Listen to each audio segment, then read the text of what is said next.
Salut l'équipe, c'est l'Ovaliste. Alors que le 15 de France nous avait habitués au record au match historique, dimanche, à Lille, ça a été une bien triste date pour l'histoire des Bleus qui signent leur pire résultat contre l'Italie à domicile. Jusqu'à présent, la France avait toujours remporté son duel transalpin sur son sol. J'ai pris du temps pour sortir cette analyse, j'avais du mal à décortiquer le match, à comprendre ce qui allait pas, à comprendre comment, avec 70% de possession en première mi-temps, avec 6 minutes passées dans le camp adverse, comment on a pu finir par faire match nul en ne marquant plus après la 44e minute. Ce qui ressort de manière criante après avoir vu ce match, c'est la très faible efficacité offensive. Il est vrai que la défense italienne a brillé par sa rigueur, en restant accrocheuse et connectée malgré les gros porteurs français qui venaient leur péter dans la tronche. Et en fait, j'ai pas compris la stratégie optée par les Bleus. Une stratégie qui nous a fait envoyer des ballons au large, quitte à forcer la passe. La première action est d'ailleurs parlante, avec cette passe sautée pas très inspirée de Jalibert dans le désordre. Les Bleus se sont souvent efforcés de balayer le terrain sans vraiment trouver d'avancée, et souvent aussi en y allant tout seul. Moi je veux bien qu'on joue à fond, qu'on joue dans la largeur, qu'on joue tous les ballons, etc.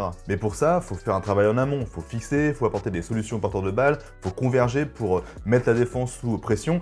Tu peux pas juste envoyer des ballons sur l'aile et espérer que Penaud fasse un miracle à chaque fois. Et aussi, naturellement, faut réussir ses passes. Pour moi, l'un des tournants du match, c'est sur la percée de Jalibert. D'abord, saluons la gestuelle de Tuilagi qui fixe et passe dans le dos, ce qui a pour effet de prendre la défense par surprise, parce que c'est sûr que quand tu vois Tuilagi et Antonio lancer, soit à peu près 300 kg de barbac, t'as plutôt tendance à bien te fixer, à bien t'ancrer dans le sol pour te préparer au choc. Servi dans le dos, Jalibert met les cannes pour s'échapper, et normalement là, c'est avec n'importe quelle équipe qu'on a eu avant 2024 depuis Mandat Galtier, là c'est essai normalement.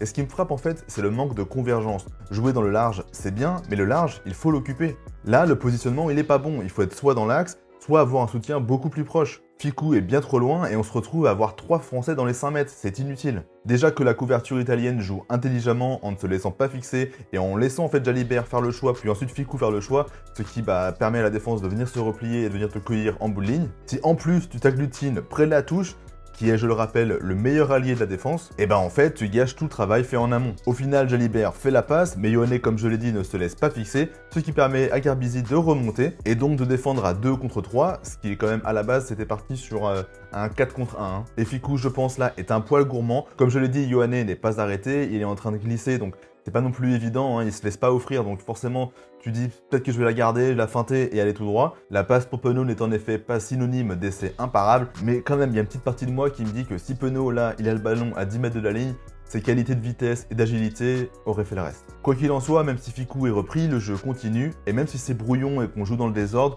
on conserve quand même la balle. Ça manque néanmoins de solutions, je trouve. La cellule d'avant là, elle part devant Jalibert, donc il n'est pas vraiment une solution crédible pour la défense. On sert ensuite Danty, et là, c'est le drame. Ok, Boudin et Movaka sont sûrement un peu trop à plat, mais quand même, Danty est censé être un centre de niveau international, je suis désolé, une passe de 10 mètres, tu dois pouvoir la faire. Et c'est pas normal d'envoyer une saucisse pareille. Les choix de jeu dans les zones de marque ont quasiment tout le temps été mauvais. À part sur celui qui amène à l'essai, on s'appuie sur du dynamisme des avants, sur ce qu'on sait faire en fait avec des relais, des pick and go à 0 passe. D'ailleurs, merci à l'arbitre d'avoir été bien placé, d'avoir pu voir l'essai, parce que vu du stade et vu les images, c'était pas hyper évident quand même, et je pense que les Écossais ils peuvent grincer un peu des chicots en voyant ça. Mais à part ça, on a eu un nombre incalculable de mauvais choix, ça va du jeu au pied trop long de Jalibert, au choix d'écarter face à une défense italienne à l'équilibre, alors que tu peux servir Tuilagi et Movaka, qui sont sûrement nos meilleurs porteurs auprès des lignes, et ben non, on envoie sur le large, on se fait coffrer, et tout est à refaire. Et il y a aussi cette action qui m'a rendu fou. Penaud choisit de relancer, de mettre du game. On voit qu'il attire à lui seul 3 Italiens. Et là, il remet l'intérieur pour Moefana qui arrive lancé, tranchant, il avance de 20 mètres et il fait reculer toute la défense. Le ballon est rapide, ça joue, on voit que les Italiens sont dans le dur, on est dans les 22 mètres, on est puissant, on est en place. Et là, alors qu'on a enfin une bonne structure, qu'on a des joueurs qui sont répartis dans la largeur, on a un meneur de jeu qui est en place, une attaque verticale dans son dos, une cellule qui est aussi plutôt en place, qu'est-ce qu'on fait? Est-ce qu'on va écarter comme on le fait depuis le début? Bah non, on sert Olivon qui arrive en cut tout seul. Pour moi, c'était plutôt un leurre à la base. Du coup, il va s'emplâtrer dans la défense. Il n'y a personne qui est disponible pour déblayer. Roumat, forcément, dans l'urgence, il se met à la faute et on perd le ballon. En ce moment, c'est assez incompréhensible parce que l'équipe n'a pas tant tourné que ça. Il y a un manque criant de connexion entre les joueurs. Le mouvement général n'est pas bon. Quand Moefana part en travers parce qu'il est tout seul, il n'y a personne qui converge. Penaud ne vient pas croiser alors qu'à l'intérieur de Moefana, c'est des piliers, donc il peut les prendre de vitesse. Pareil sur cette mêlée, le ballon est dispo. T'as des 3/4 qui se lancent, qui sont prêts. Et finalement, le Garek, je sais pas ce qu'il attend. Là, le ballon il est dispo pour lui, mais il tergiverse. Bon, ok, Moefana trouve de l'avancée, mais 10 secondes plus tard, on perd le ballon, faute de soutien. Les ballons perdus, vraiment, ça m'a rendu fou. On concède 19 turnovers, c'est énorme. Et depuis le début du tournoi, on perd systématiquement plus de ballons que nos adversaires. Contre l'Irlande, on en perd 13 et les Irlandais en perdent seulement 7. Et contre l'Écosse, on en perd 15 et eux seulement 12. Bon, seulement 12, c'est quand même beaucoup, mais on en perd quand même plus qu'eux. Et un des points qui me chagrine, c'est notre attitude sur les soutiens dans les déblayages. On n'est pas propre. Concernant les soutiens, ils sont souvent en retard. Et je sais que Lucu n'a pas fait un bon match et qu'il n'est pas le patron qu'il est à l'UBB. Mais j'ai quand même compté 7 fois en une mi-temps où il est obligé d'aller lui-même au ruck pour étayer, pour protéger les ballons, parce qu'il n'y a personne sinon. Et il y a beaucoup de fois, quand il n'y va pas, les rucks sont mal protégés, mal étayés. Théoriquement, ce qu'on apprend, bon après ça peut changer à plus haut niveau, etc. Mais ce qu'il faut, c'est 2 soutiens offensifs pour protéger le ballon. Un qui vient traverser, qui vient déblayer les potentiels gratteurs, et un deuxième qui va venir étayer, qui va venir se mettre au-dessus du plaqué, au-dessus du ballon, en gardant la maîtrise de ses appuis pour protéger le ballon et définir la ligne de hors-jeu. Et je trouve que trop de fois, c'est ce deuxième soutien qui pêche chez nous. Souvent, on a 2 soutiens qui viennent traverser et qui ne tiennent pas sur leurs appuis. Or, pour créer un ruck, il faut qu'il y ait au moins un joueur qui vienne se placer au-dessus du plaqué et du ballon pour créer un ruck. Et s'il n'y a pas de ruck, il n'y a pas de ligne de hors-jeu et le ballon est disponible. Et donc Lucu, eh ben, il est sous pression. Pourtant, dans ce match, tout n'est pas à jeter. Il y a beaucoup de mieux en touche. Je trouve qu'il y a plus de variations. Il y a plus d'annonces qui permettent de toucher différentes zones et qui permettent de brouiller les pistes d'une touche à l'autre. Ce qui nous a permis ensuite de varier les lancements. On a enfin eu des mauls avec des pénalités récupérées à la clé. On a aussi vu quelques bonnes séquences, quelques bonnes structures qu'on avait établi lors des saisons précédentes. Et dommage de ne pas avoir plus capitalisé dessus. Je parle notamment de cette action où on a une attaque verticale comme en 2022 avec Danti qui arrive bien dans le timing, Ficou qui joue parfaitement pour Jalibert.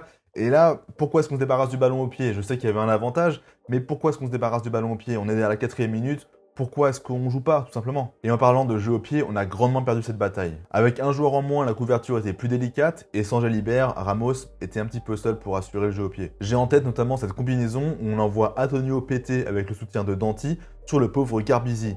Et qu'au lieu de capitaliser sur cette avancée, de remettre une couche, il y a Tulagi qui est debout, on aurait pu remettre un petit peu d'avancée encore pour créer les espaces, et bien le choix finalement c'est de servir Ramos qui est dans le dos et qui tente un coup de pied qui finalement est assez raté en fait, puisqu'il ne met pas du tout en difficulté la couverture italienne. Ça ressemble à une combinaison irlandaise avec souvent en fait un premier porteur qui va péter sur une touche et on inverse et on donne à l'eau dans le dos qui va te mettre un coup de pied croisé pour trouver un 50-22. Sauf que là on voit que c'est pas hyper réussi et au final on finit par concéder une touche dans nos 50 mètres. Ensuite évidemment le rouge de Danti nous a fait beaucoup de mal. Notre défense derrière était constamment sur les talons, toujours en sous-nombre, et l'essai italien, je pense, en grande partie vient de là. On peut saluer l'audace des Azzurri qui jouent le ballon depuis leurs 22 mètres, Brex va fixer, il redouble dans le dos avec Varney qui envoie Meloncello lancer sur Ramos, qui n'est déjà en soi pas un très bon défenseur en 1v1 lorsque c'est frontal, mais qui en plus, comme on est un de moins, il avait un joueur en plus à surveiller, donc il surveillait Brex, d'un coup il se prend Meloncello dans la tronche, et il est battu et on concède 20 mètres. L'attaque italienne franchit, puis continue d'avancer avec de la vitesse, des joueurs qui se proposent et qui assurent les libérations, et là je vais faire un focus à la 8e phase, parce que pour moi, c'est là que ça se joue vraiment. Aldeguerri ne fait pas l'effort de recirculer alors que la défense, elle est en sous-nombre. Donc il faut venir alimenter. Je peux comprendre qu'un pilier soit en retard, qu'il ait du mal à se relever, etc. Mais sur l'action d'avant, il n'avait déjà pas plaqué, il avait laissé Boudin venir plaquer à sa place alors que c'était lui le soutien intérieur. Quand tu as un mec avec le ballon et qui va repiquer intérieur, c'est au soutien défensif intérieur de plaquer. C'est pas Boudéan qui doit le plaquer normalement. Surtout que Boudéan, à ce moment, je rappelle qu'il est titulaire, donc ça veut dire qu'il a 70 minutes dans les pattes. Donc déjà, ça ne doit pas arriver. Parce qu'après, Boudéan, qui est un flanqueur, donc qui doit faire le lien entre les avants et les trois quarts et qui doit couvrir du terrain, il n'est pas là. Ensuite, pour revenir à la position initiale, le placement du pilier droit est assez bizarre. En restant comme ça à mi-chemin entre le ruck et le bel, en fait, il désorganise la défense. Je m'explique, l'un des points importants en défense, lorsqu'on recircule, lorsqu'il y a eu un plaquage, pour la défense, c'est de se mettre en leader, c'est-à-dire au bord du ruck, d'assurer en fait que personne ne va venir passer entre le ruck et le joueur, pour éviter notamment que le 9 vienne faire un départ au ras. Donc ça, c'est ce qu'on appelle le rôle de leader. Et quand il est là, généralement, il ne doit pas bouger. C'est selon les équipes, c'est selon les situations. Si tu as le temps de recirculer, tu peux recirculer. Mais généralement, quand tu es placé leader, tu ne bouges pas et des partenaires doivent venir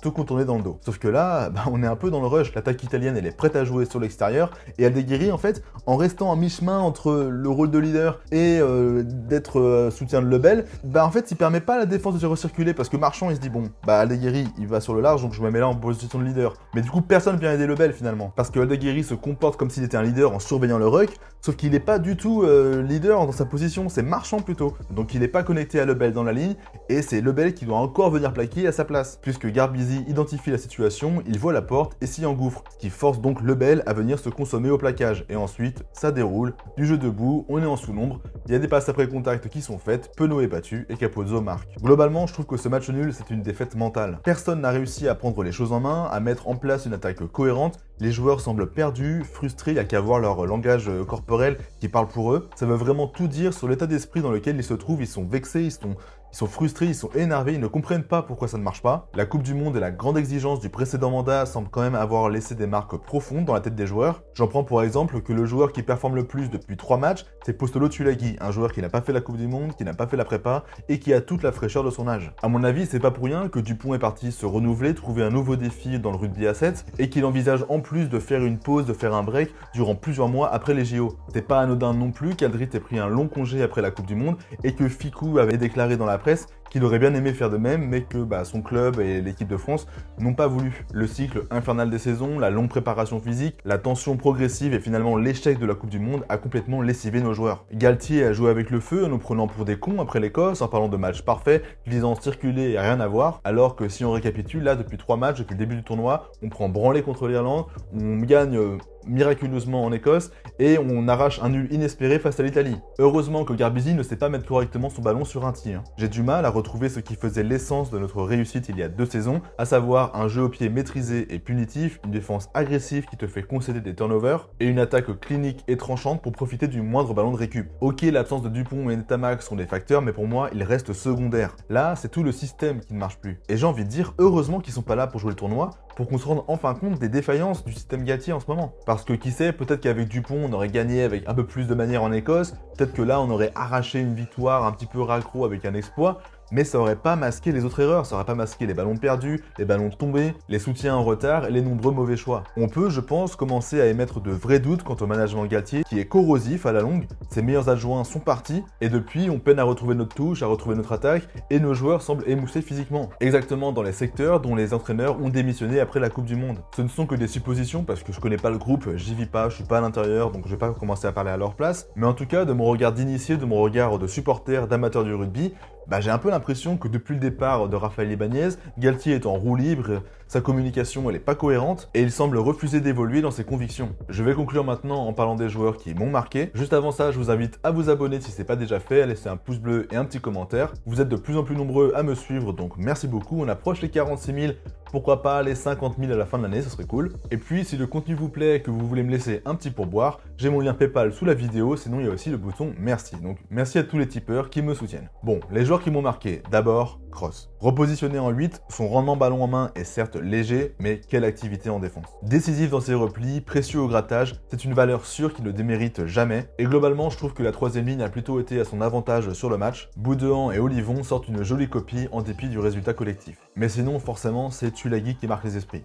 Tellement impactant ballon en main, tout en sachant faire preuve d'intelligence et de gestuelle pour déplacer le ballon devant une défense qui est très focus sur lui. D'ailleurs, c'est assez éclairant, c'est l'un des rares avants à faire des passes sur le pas, des passes au cordeau, pour justement faire jouer ses partenaires et varier les zones d'attaque. Sinon, derrière, Penaud a beaucoup tenté, il a beaucoup essayé de franchir, c'est pas faute d'avoir essayé, mais je trouve que c'est Lebel qui ressort plutôt de ce match-là, parce qu'il y avait de l'insouciance en fait, il n'a pas voulu rester circonscrit dans le cadre de Fabien Galtier, et je trouve qu'il a tenté des choses qui n'étaient pas forcément attendues de sa part. Voilà, ça fait plaisir à voir, parce que on se faisait chier, franchement, sans lui. Côté italien, c'est toute la défense qui est à mettre à l'honneur. Notamment, je trouve Brex et Garbizi que j'ai trouvé très solides face à Danti et Tulagi. Franchement, ils se sont pas sortis, ils sont assumés. J'ai aussi aimé leur manière d'animer, de déplacer le ballon. Brex a été tranchant sur ses prises d'intervalle. Et sinon, c'est aussi un pivot essentiel pour jouer dans le dos. C'est souvent lui qui vient fixer la défense et distribuer après dans son dos pour justement insuffler du dynamisme à l'attaque. Mais Noncello également a été en vue et a pu exprimer sa puissance depuis l'aile droite. C'est notamment sa prise de balle qui enclenche l'occasion d'essai. Et aussi il y avait le numéro 8, Vincent, que je connaissais pas jusque-là, que j'ai trouvé très actif et qui nous a mis pas mal à la peine. Pour les flops, j'ai pas envie d'accabler un joueur en particulier, je pense que le mal est plus profond que ça. Néanmoins, Danti commet une faute grossière, son plaquage n'est pas du tout maîtrisé, il arrive droit comme un i, le rouge est peut-être un peu sévère, mais c'est logique, il se met en danger lui et son adversaire, donc rouge, il n'y a pas d'autre solution. Également, les charnières n'ont pas été bonnes, Lucu et Jalibert en première mi-temps une fois dans les 22, normalement ça doit marquer, et la suite, Le Garec-Ramos n'est pas beaucoup plus glorieuse en seconde mi-temps. Mais pour moi, la faute, comme je l'ai dit, elle revient surtout au staff. Sans tout changer non plus, il y a des postes qui sont à renouveler pour apporter du sang neuf, pour apporter de l'optimisme aussi. Le tournoi est déjà perdu, donc laissons nos cadres souffler. On va avoir besoin d'eux jusqu'en 2027, donc ce serait bien d'en ménager quelques-uns quand même, et en parallèle, lançons de nouveaux talents comme on a su le faire en 2020. Bref, pour la première fois en 4 ans, j'aborde un match avec très peu d'optimisme face au Pays de Galles. Jusque-là, j'avais tout le temps foi en l'équipe de France, j'avais foi en les Bleus pour qu'ils tuent le match, pour qu'ils réalisent des exploits, pour que voilà, ils assurent leur domination et le statut qui est le leur. Mais là, je vous avoue que j'ai un petit peu peur du match piège. Pour les Gallois, c'est le match parfait pour se relancer. Ils vont avoir une équipe de France qui est en plein doute. Et eux, c'est des jeunes aussi, ils ont plein d'optimisme, ils n'ont rien à perdre. Même si, évidemment, je ne lâcherai jamais le 15 de France et je serai toujours derrière eux. J'avoue que là, je m'inquiète un peu. Donc dites-moi en commentaire ce que vous en pensez. Je suis curieux de lire vos avis. Moi, je vous dis à la prochaine. Bye l'Ovalie.